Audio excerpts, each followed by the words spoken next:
നമസ്കാരം. 7ാം ക്ലാസ്സിലെ എല്ലാ കൊച്ചു കൂട്ടുകാർക്കും നമ്മുടെ അടുത്ത ഇംഗ്ലീഷിന്റെ അടുത്ത ഒരു ചാപ്റ്ററിന്റെ വീഡിയോയിലേക്ക് സ്വാഗതം. നമ്മൾ 3ാമത്തെ ചാപ്റ്റർ ആണ് അല്ലേ? എന്താണ് ചാപ്റ്ററിന്റെ പേര്? Glimpses of the Emirates. Glimpses of the Emirates എന്നാണ് ചാപ്റ്ററിന്റെ പേര്. എന്റെ ഇൻട്രൊഡക്ഷൻ ആയിട്ട് ആദ്യം കൊടുത്തിട്ടുള്ളത് ട്രാവലിംഗ് ഓൾവേസ് എക്സൈറ്റ്സ് അസ്. യാത്രകൾ നമ്മൾ എന്നും ഒരു ആകാംക്ഷ പരിതരാക്കുന്നുണ്ട് അല്ലേ? And here is a brief travel note. ഒരു ചെറിയ യാത്ര വിവരണം അല്ലെ? നോട്ടാണ് about a country just across the sea. കടലിനപ്പുറമുള്ള ഒരു രാജ്യത്തെ കുറിച്ചുള്ള ഒരു ചെറിയ വിവരണം. എമിറേറ്റ്സ് എന്ന് പറഞ്ഞാൽ നമുക്കൊക്കെ അറിയാം, യുണൈറ്റഡ് അറബ് എമിറേറ്റ്സ് നമ്മൾ ചുരുക്കി പെട്ടെന്ന് പറയുന്നതാണ് എമിറേറ്റ്സ് എന്നല്ലേ?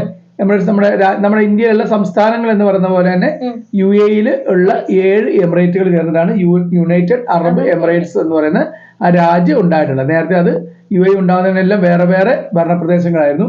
നമുക്കറിയാം ദുബായ്, ഷാർജ, അബുദാബി, അലൈൻ, പിന്നെ അതുപോലെ റാസൽ ഖൈമ, ഫുജേറ, അജ്മാൻ, എല്ലാം അങ്ങനെ വേറെ വേറെ ഉള്ള സ്ഥലങ്ങൾ. ഇതെല്ലാം കൂടി ചേർന്നിട്ടാണ് എന്ത് രൂപീകരിച്ചിട്ടുള്ളത്?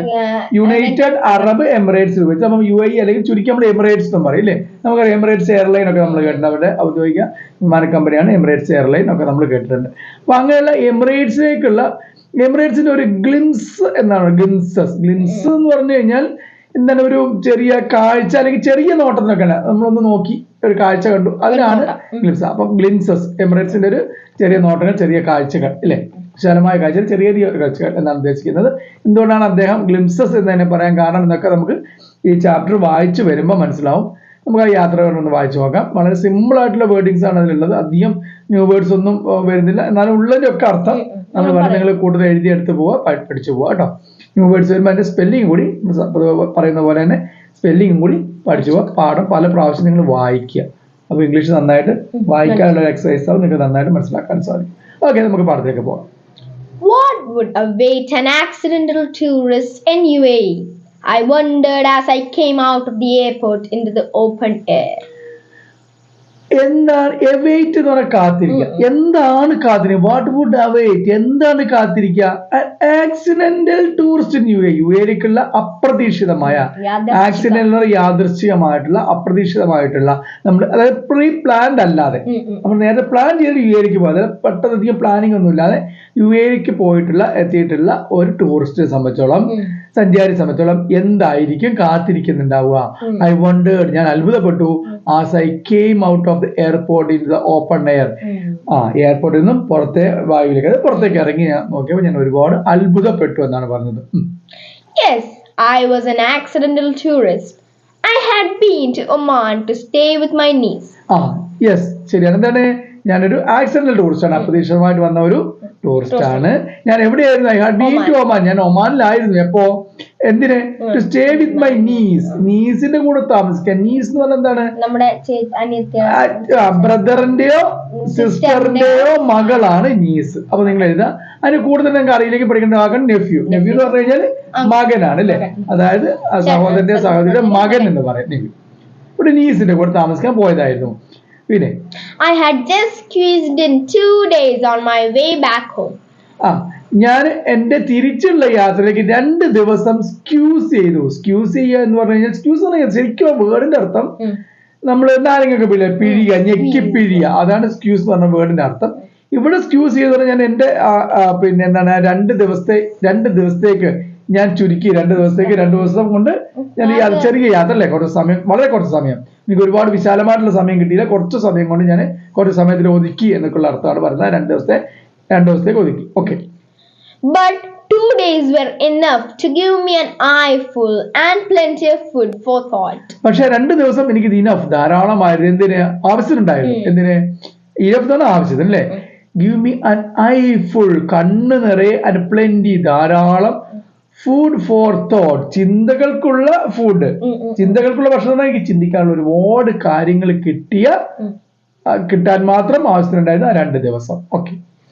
The dense clouds hovering above the wings of the aircraft had already given me an eyeful. അവിടെ എന്താണ് പറയുന്നത്?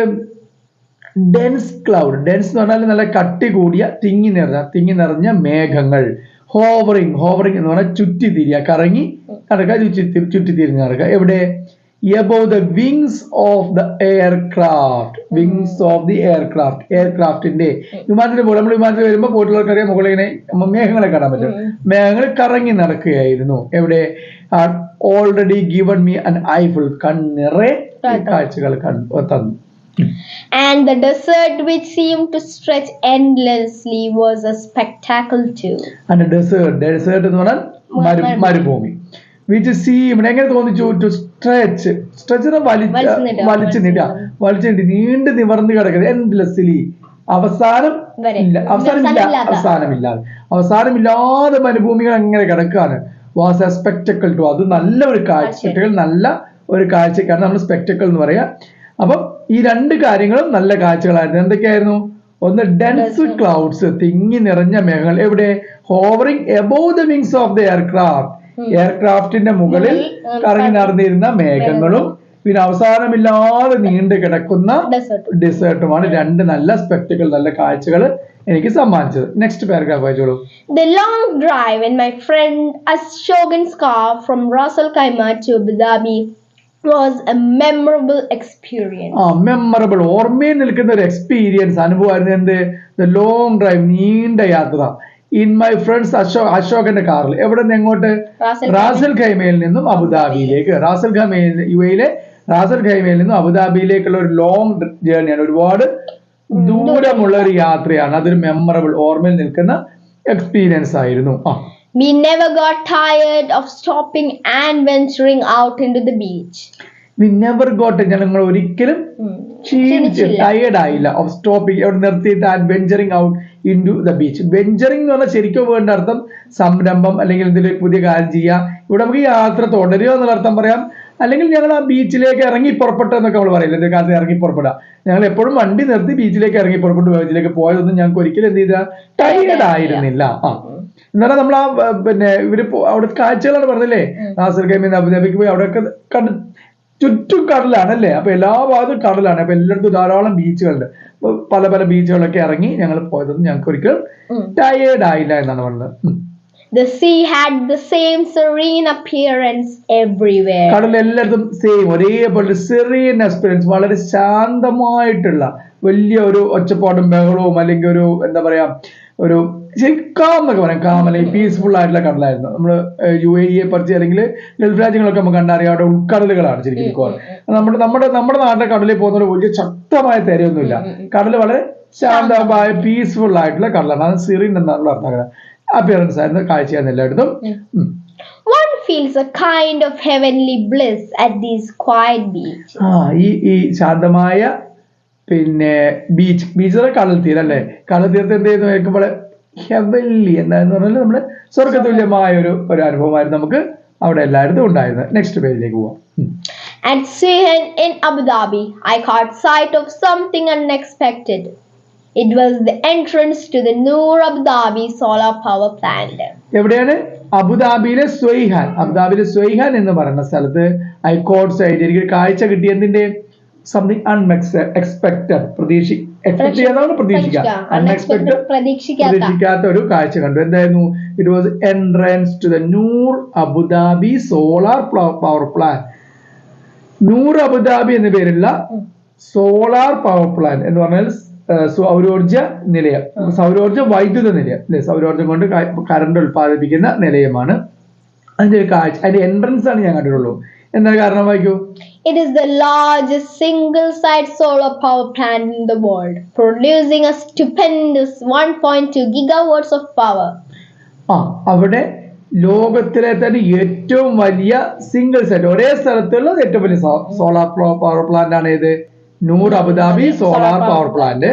അത് എത്ര പവർ ഉണ്ടാക്കുന്നുണ്ട്? 1.2 ഗിഗാവാട്ട്സ് പവർ. അത്രയും ഹെവി ആയിട്ടുള്ള പവർ ഉണ്ടാക്കുന്നതാണ്. സ്റ്റുപ്പൻഡസ് എന്ന് പറഞ്ഞൊരു വാക്ക് അവിടെ ഉണ്ട്. സ്റ്റുപ്പൻഡസ് എന്ന് പറഞ്ഞു കഴിഞ്ഞാൽ നമുക്ക് സർപ്രൈസിങ്, വെരി സർപ്രൈസിങ്, വളരെ അത്ഭുതകരമായ, അത്രയും കൂടുതൽ പവർ ഉണ്ടാക്കുന്ന ഒരു പവർ പ്ലാന്റ് ആണ്, സോളാർ പവർ പ്ലാന്റ് ആണ് അത്. Of course, tourists are not allowed inside. തീർച്ചയായിട്ടും ഇതിലെ ടൂറിസ്റ്റുകൾ അതിന്റെ ഉള്ളിലേക്ക്, ടൂറിസ്റ്റ് പ്ലേസ് അല്ല അല്ലെ, അതുകൊണ്ട് ടൂറിസ്റ്റുകളെ ഒന്നും അതിന്റെ ഉള്ളിലേക്ക് കടത്തി വിടില്ല, അലൗഡ് അല്ല. I had to satisfy myself with the magnificent photographs of the power plant on the net. ഞാൻ എന്ത് ചെയ്തു, എനിക്ക് ഉള്ളിൽ പോകാൻ പറ്റത്തോണ്ട് എന്തുകൊണ്ട് എനിക്ക് സാറ്റിസ്ഫൈ, എനിക്ക് എന്തുകൊണ്ട് സംതൃപ്തിപ്പെടേണ്ടി വന്നു? മാഗ്നിഫിഷ്യൻ ഫോട്ടോഗ്രാഫ്സ് അല്ലെ, നല്ല നല്ല ഗംഭീരമായ ഫോട്ടോകൾ എവിടെ എടുത്തിട്ട് നെറ്റിൽ നിന്ന് ഞാൻ എടുത്തിട്ട് ഇതുവരെ ഫോട്ടോകളൊക്കെ എടുത്തിട്ട് കണ്ടു. നിങ്ങൾക്ക് നെറ്റ് നോക്കി കഴിഞ്ഞാൽ നമുക്ക് അതിന്റെ ഫോട്ടോകളൊക്കെ നമുക്ക് കാണാൻ സാധിക്കും. The plant has an amazing 3.2 million solar panels. എത്ര സോളാർ പാനൽ ഉണ്ട്? നമ്മൾ സോളാർ വെച്ച വീടുകൾക്ക് നമുക്കറിയില്ലേ, 8 എണ്ണം, 10 എണ്ണം, 12 എണ്ണം, 16 എണ്ണം ഒക്കെ വരെയൊക്കെ നമ്മുടെ വീട്ടില് മാക്സിമം നമ്മുടെ ഒരു വീട്ടിലേക്ക് കറണ്ട് വേണ്ടി വെക്കാം. ഇവിടെ എത്ര എണ്ണം വെച്ചിട്ടുണ്ട്? 3.2 മില്യൺ. 1 മില്യൺ എന്ന് പറഞ്ഞാൽ 10 lakhs, 10 ലക്ഷമാണ് ഒരു മില്യൺ എന്ന് പറഞ്ഞാൽ. അപ്പൊ 3.2 എന്ന് പറഞ്ഞാൽ അത്രയും അല്ലേ, 32 ലക്ഷം സോളാർ പാനലുകളാണ് ഒറ്റ സൈറ്റിൽ ഉള്ളത്. അതുകൊണ്ടാണ് ലോകത്തിലെ ഏറ്റവും വലിയ സോളാർ പവർ പ്ലാന്റ് ആണെന്ന് പറയാൻ കാരണം. I wish tourists were given an aerial view of the plant. ഞാൻ ആഗ്രഹിക്കുന്നത് എന്താണ്, ടൂറിസ്റ്റുകൾക്ക് അതിന്റെ ഏരിയൽ വ്യൂ, മുകളിൽ നന്നായിട്ടുള്ള വ്യൂ കാണാൻ. നല്ല രസമായിരിക്കും. 3.5 ലക്ഷം സോളാർ പാനൽ അടുക്കി വെച്ചിട്ടുണ്ടെങ്കിൽ, നല്ല നിരത്തി വെച്ചിട്ടുണ്ടെങ്കിൽ നല്ല കാഴ്ചയായിരിക്കും. അപ്പൊ അത് കാണാനുള്ള ഒരു അവസരം കൊടുക്കണമെന്നായിരുന്നു എന്റെ ഞാൻ ആഗ്രഹിക്കാം. Next paragraph. I was able to view the imposing Burj Khalifa, the tallest building in the world. Climbing it all the way would take you up to the top of the world. I was able to view the imposing Burj Khalifa എനിക്ക് കാണാൻ പറ്റി. Tallest building, ലോകത്തിലെ ഏറ്റവും നീളം കൂടിയ building. Climbing it all the way, അത് മുകളിലേക്കാണ് നമുക്ക് എന്ത് ചെയ്യും, ലോകത്തിന്റെ നെറുകൽ, ടോപ്പ് ഓഫ് ദ വേൾഡ്, ലോകത്തിന്റെ മുകളിലാണ് നമുക്കൊരു തോന്നുന്നുണ്ടാവും. Of course I could not do it. തീർച്ചയായിട്ടും എനിക്ക് ചെയ്യാൻ പറ്റില്ല. A boat ride at Dubai late in the evening was a fascinating experience. ബർദുബായിൽ എന്തുണ്ട്, ലേറ്റ് ഇൻ ദ ഈവനിങ്, വൈകുന്നേരത്തിലുള്ള ഒരു എക്സ്പീരിയൻസ്. എന്ത് എക്സ്പീരിയൻസ് ആണ്? ബോട്ട് റൈഡിന്റെ എക്സ്പീരിയൻസ് അല്ലേ. ബർദുബായിൽ ഒരു ക്രീക്ക് ഉണ്ട്. കാർത്തിക് പോയിട്ടില്ലേ, ദുബായ് പോയിട്ടില്ലേ? എങ്ങനെയുണ്ട് എക്സ്പീരിയൻസ് ബർദുബായിലെ ബോട്ട്? സൂപ്പർ. ദുബായിൽ 2 അല്ലേ, ദേറയിൽ ബർദുബായിലേക്കുള്ള അങ്ങോട്ടും ഇങ്ങോട്ടും ചെറിയ ബോട്ടുകൾ അല്ലേ. ആ ബോട്ടുകളിൽ പോണ യാത്ര എന്ന് പറഞ്ഞാൽ നല്ല ഭംഗിയില്ല. പ്രത്യേകിച്ചും ഈവനിങ് സമയത്ത് പോവാണെങ്കിൽ, സന്ധ്യ സമയത്ത് പോകണമെങ്കിൽ ഒരുപാട് ലൈറ്റുകളും ഒക്കെ ആയിട്ട് നല്ല കാഴ്ചകളാണ്. ഒരുപാട് പ്രാവും ഒക്കെ പറക്കുന്ന സ്ഥലമൊക്കെ നമുക്ക് അവിടെ കാണാൻ പറ്റും.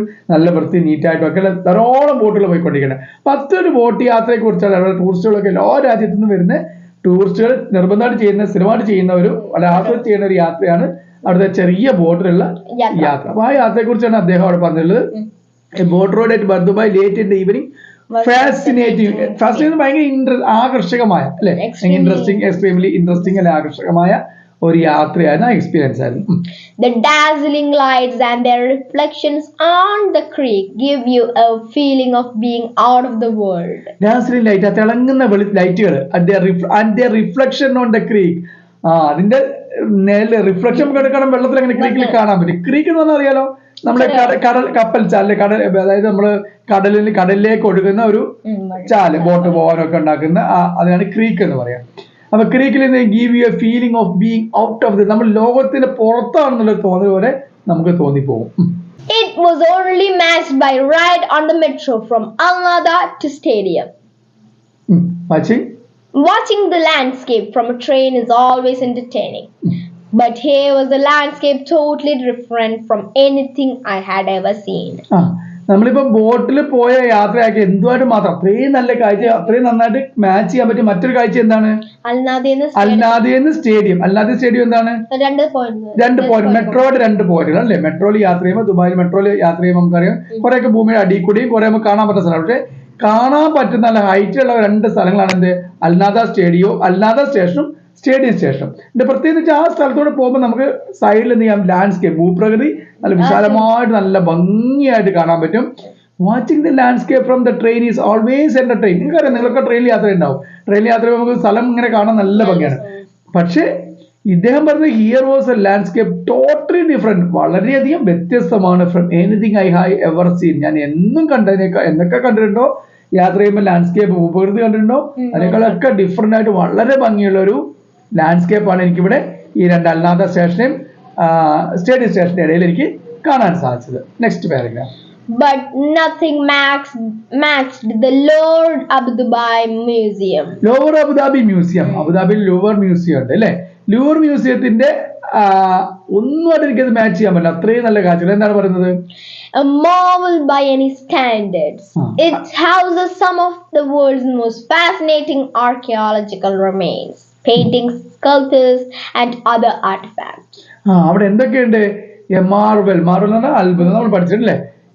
ബൈ എനി സ്റ്റാൻഡേർഡ്സ്, എല്ലാ സ്റ്റാൻഡേർഡിലുള്ള അത്ഭുതങ്ങൾ അവിടെയുണ്ട്. എന്തൊക്കെ അവിടെ കാണുന്നുണ്ട്? Worlds most fascinating. ഫാസിനേറ്റിംഗ് എന്ന് പറഞ്ഞാൽ എന്താണ്? നമുക്കൊരു ആകർഷകമായ അല്ലെ, ആകർഷകമായ എന്തൊക്കെയുണ്ട് അവിടെ? ആർക്കിയോളജി. ആർക്കിയോളജി എന്ന് പറഞ്ഞാൽ അറിയില്ല, പുരാവസ്തു ഗവേഷണം, പുരാവസ്തു ഗവേഷണം ആർക്കിയോളജി. അപ്പം പുരാവസ്തു ഗവേഷണവുമായി ബന്ധപ്പെട്ട പുരാവസ്തുക്കളുടെ ശേഖരമുള്ള എന്തൊക്കെ റിമെയിൻസ് ഉണ്ട്? പെയിന്റിങ്സ് ഉണ്ട്, ചിത്രങ്ങള്, സ്കൾപ്ചർ എന്ന് പറഞ്ഞാൽ നമ്മൾ ഉണ്ടാക്കിയെടുത്ത ശില്പങ്ങളുണ്ട്, ആർട്ടിഫാക്ട്സ്, മറ്റ് കരകൗശല വർത്തകൾക്ക് നമ്മളല്ലേ മനുഷ്യൻ നിർമ്മിച്ച കുറെ കരകൗശല സാധനങ്ങളൊക്കെ ഉണ്ട്.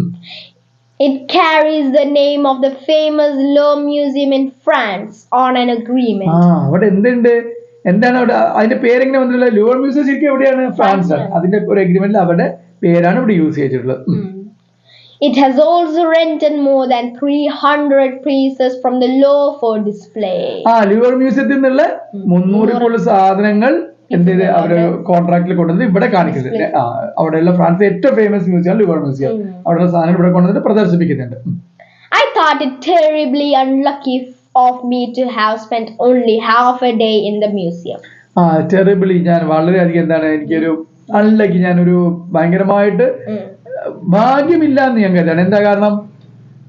To have spend only half a day, അര ദിവസം മാത്രം എനിക്ക് അവിടെ മ്യൂസിയത്തിൽ ചെലവഴിക്കാൻ പറ്റില്ല. കാരണം ആകെ 2 ദിവസത്തിലാണ് യു എയിൽ വിസിറ്റ് ചെയ്യുന്നത്. അപ്പോൾ അര ദിവസം ഒരു മ്യൂസിയം എനിക്ക് വിസിറ്റ് ചെയ്യാൻ പറ്റുള്ളൂ. അത് ഭയങ്കര അൺലക്കിയാണ്, ഭാഗ്യമില്ലാത്തതായിട്ട് ഞാൻ കരുതുന്നു. I would have loved to spend at least a week.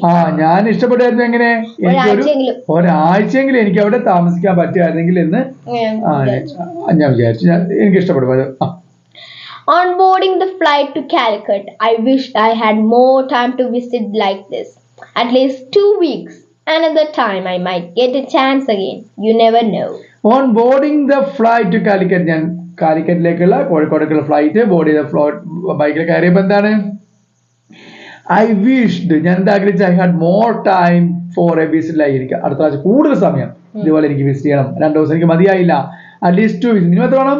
2 weeks, 2 ആഴ്ച. Another time I might get A chance again. നിങ്ങൾക്ക് അറിയില്ല, യു നെവർ നോ, ചിലപ്പോൾ എനിക്കൊരു ചാൻസ് കിട്ടിയിരിക്കില്ലേ? ദുബായിൽ അത്രമാത്രം കാഴ്ചകൾ കാണാനുണ്ട് അല്ലേ? 2 ആഴ്ച കൊണ്ടൊന്നും ചിലപ്പോൾ കണ്ടാൽ തീരാത്ത അത്ര അല്ലേ? വർഷങ്ങളും കണ്ടാലും വീണ്ടും വീണ്ടും കാഴ്ചകൾ ധാരാളം ഉള്ള ഒരു സ്ഥലമാണ് UAE, യുണൈറ്റഡ് അറബ് എമിറേറ്റ്സ് എന്ന് പറയുന്നത്. അപ്പൊ ഇത്രയും കാര്യങ്ങളാണ് ഇദ്ദേഹം ഈ ചാപ്റ്റർ, ചെറിയൊരു ചാപ്റ്ററിൽ പറഞ്ഞിട്ടുള്ളത്. നമുക്ക് ഇനി അതിൽ പിന്നെ ന്യൂ വേർഡ്സ് ഒക്കെ നമ്മൾ പറഞ്ഞിട്ടുണ്ട്. പിന്നെ സൈഡിൽ കുറച്ച് ക്വസ്റ്റ്യൻസ് ഉണ്ട് അല്ലേ? ചാപ്റ്ററിലെ ക്വസ്റ്റ്യൻസ് ഉണ്ട്. പിന്നെ അതുപോലെ പാഠത്തിന് അവസാനമുള്ള കുറച്ച് ക്വസ്റ്റ്യൻസും കുറച്ച് ആക്ടിവിറ്റീസ് നമുക്ക് അടുത്ത വീഡിയോയിൽ ചെയ്യാം. ഈ വീഡിയോ നമ്മളിവിടെ സ്റ്റോപ്പ് ചെയ്യാണ്. എല്ലാവരും നെക്സ്റ്റ് വീഡിയോ കാണുക. അതിന്റെ കൂടെ തന്നെ നമ്മൾ അടുത്ത വീഡിയോയും കൂടി പോസ്റ്റ് ചെയ്യുന്നുണ്ട്.